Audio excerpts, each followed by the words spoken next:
Chapter 1: The Calm Before the Storm. In the small town of Maplewood, where life moved at a leisurely pace and the biggest scandal was a pie contest gone wrong, Officer Jake Thompson had always believed that his job was to maintain peace and order. He patrolled the quaint streets in his old Ford Crown Victoria, the hum of the engine a familiar comfort. The residents knew him by name, and he knew their stories, most of them, at least. One warm autumn evening, Jake was finishing his shift at the station. As he was about to head home, a call came over the radio. Unit 3, respond to a disturbance at the Maplewood Diner. He sighed, glancing at his watch. It was probably just another drunken argument over coffee and pie, but duty called. He headed to the diner, the neon sign flickering in the dusk, casting a soft glow over the parking lot. As he entered, the familiar aroma of fried food and coffee wafted through the air. The diner was filled with its usual crowd, retirees discussing the latest town gossip, young couples sharing milkshakes, and a few locals huddled in a corner playing cards. But one table caught Jake's eye, two men in suits, their voices hushed, their demeanor tense. "Everything all right here?" Jake asked, approaching their table. The men glanced up, their expressions unreadable. "Just a private discussion, officer," one said, his voice smooth but guarded. Jake nodded but felt a twinge of unease. He had learned to trust his instincts, and something about these men felt off. Before he could probe further, a commotion erupted at the counter. A waitress was arguing with a customer, and Jake quickly shifted his attention, breaking up the confrontation with his usual calm demeanor. Chapter 2: The First Clue. The next day, curiosity gnawed at Jake. He couldn't shake the feeling that the men in suits were connected to something bigger. He decided to do some digging. Maplewood wasn't known for crime, but the tension he sensed at the diner lingered in the back of his mind. He spent the morning at the station, poring over old case files and town records. Nothing stood out until he stumbled upon an article from a year ago about a controversial land deal involving the town council and a development company, Oakwood Holdings. The deal had been fraught with accusations of corruption, but the story quickly faded from the headlines. Jake made a mental note to look into it further. Later that afternoon, Jake visited the diner again, hoping to catch a glimpse of the men. To his surprise, they were there again, deep in conversation. This time, he noticed one of them was fiddling with a silver ring, the kind that looked expensive but somehow out of place in Maplewood. "Can I get you gentlemen anything?" he asked, keeping his tone light. They looked up, and the man with the ring smiled disarmingly. "No, we're just wrapping up some business." Jake tried to gauge their reactions, but they seemed unfazed by his presence. He took a seat at the counter, ordering a coffee while keeping an eye on them. As they stood to leave, he noticed a briefcase left behind on the floor. His instincts kicked in, and he waited for a moment before picking it up, intending to hand it in. Chapter 3: The Investigation Begins. Back at the station, Jake opened the briefcase. Inside were papers and documents that hinted at something sinister: plans, blueprints, and a list of names, including several local politicians and business leaders. He felt a rush of adrenaline. Could this be the link to the corruption he had sensed? Jake spent the next few days gathering information. He reached out to old contacts and used the town's archives to dig deeper into Oakwood Holdings. The more he uncovered, the clearer it became that something was amiss. The development company had deep ties to several influential figures in Maplewood, and the land deal had been pushed through with little oversight. One night, after a long day of investigating, Jake returned home, tired but determined. As he sat at his kitchen table surrounded by papers, he noticed a figure lurking outside his window. He quickly glanced outside but saw nothing.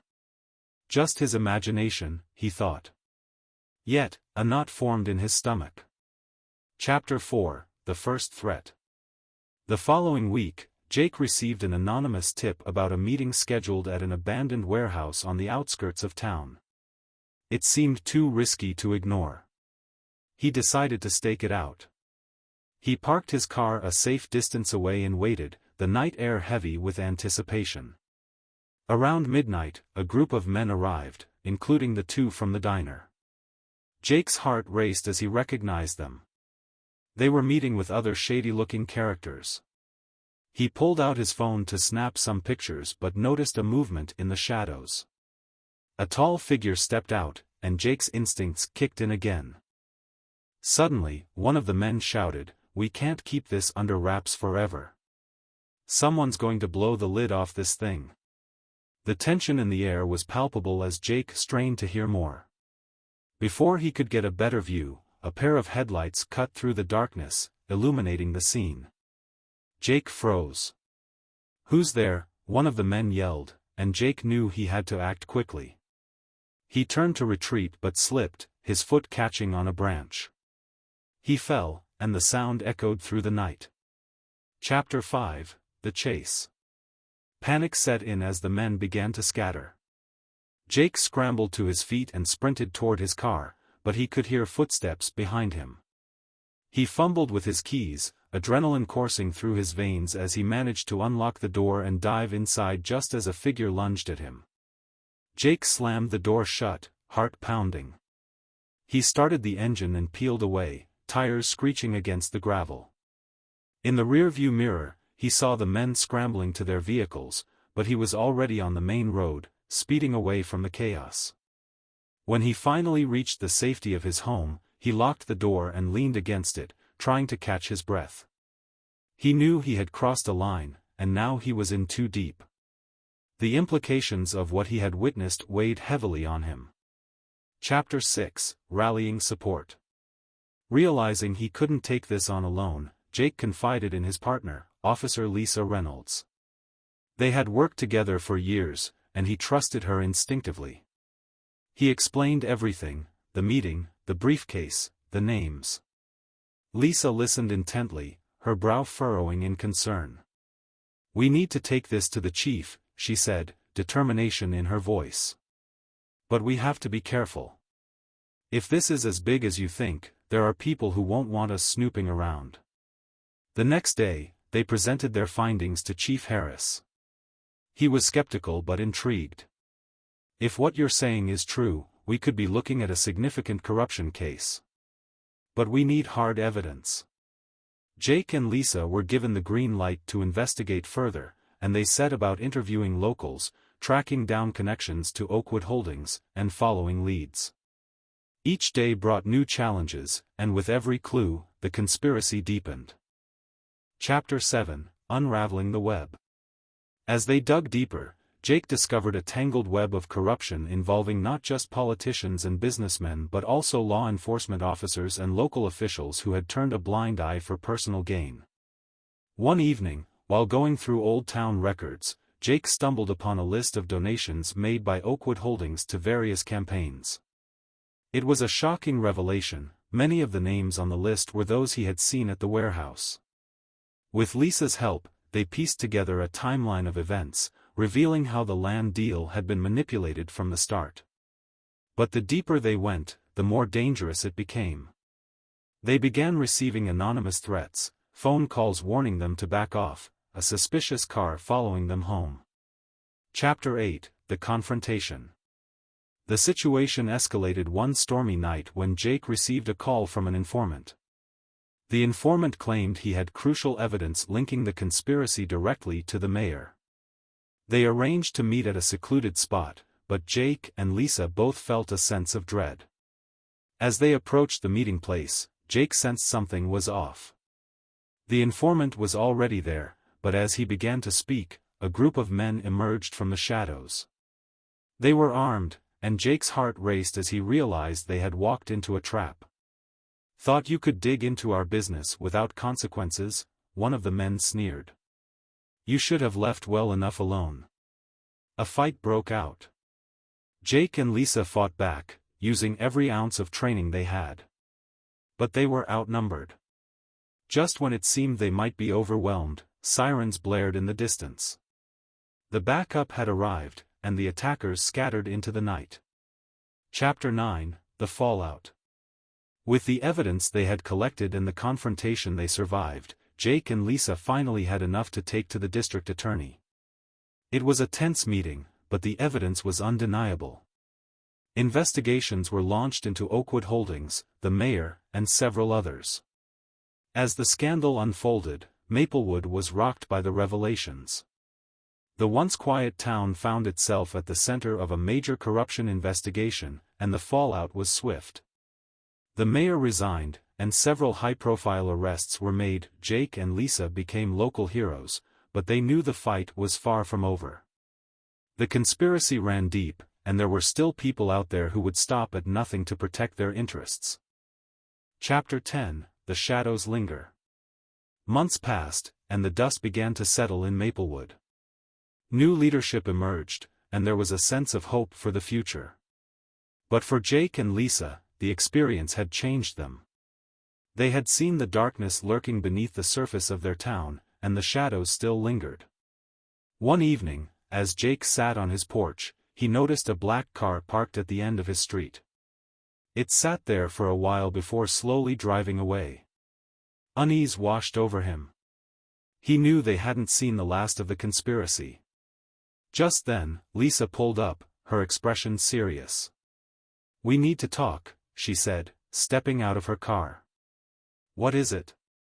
Jake asked, concern creeping into his voice. "I received a call. Someone wants to meet.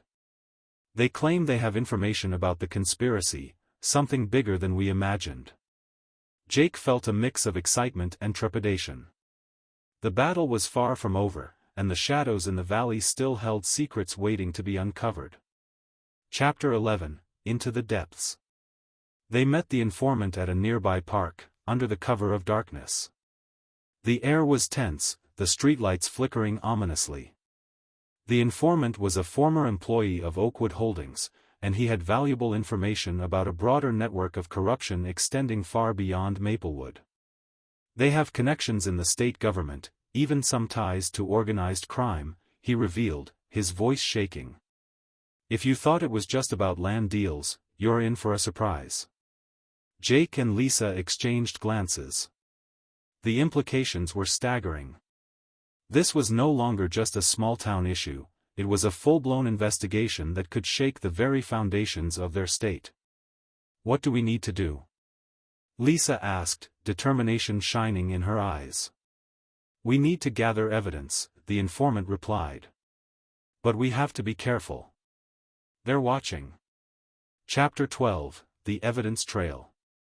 Over the following weeks, Jake and Lisa worked tirelessly, gathering evidence and connecting the dots.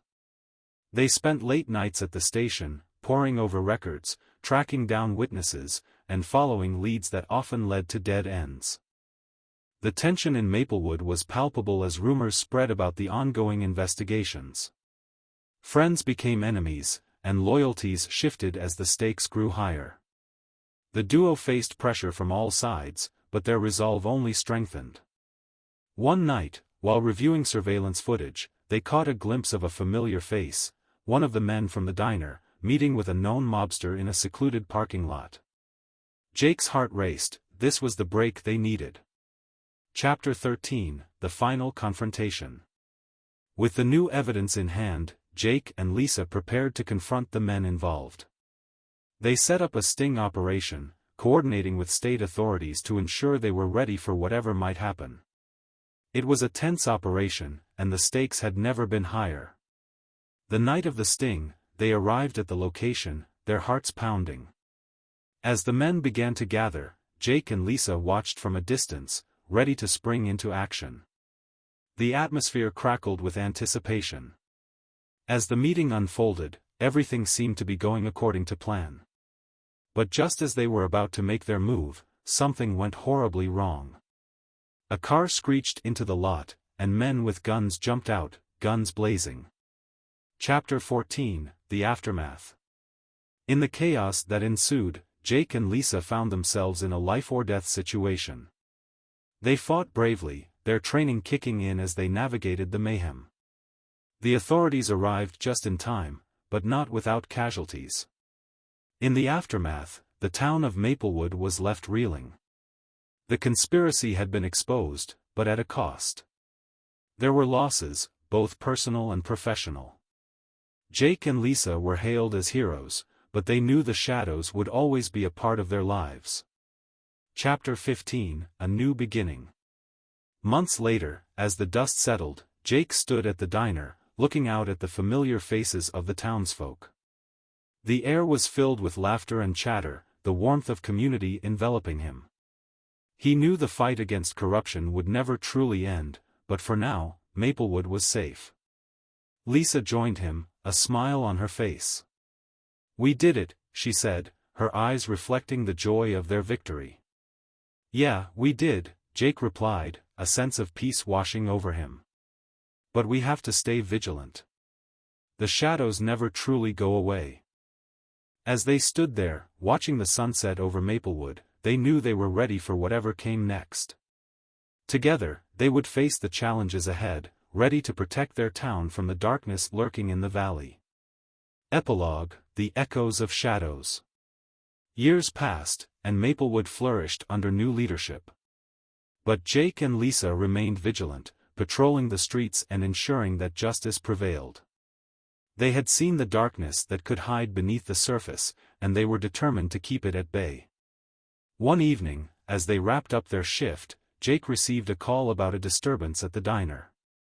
He exchanged a knowing glance with Lisa, and they headed out, ready to face whatever awaited them.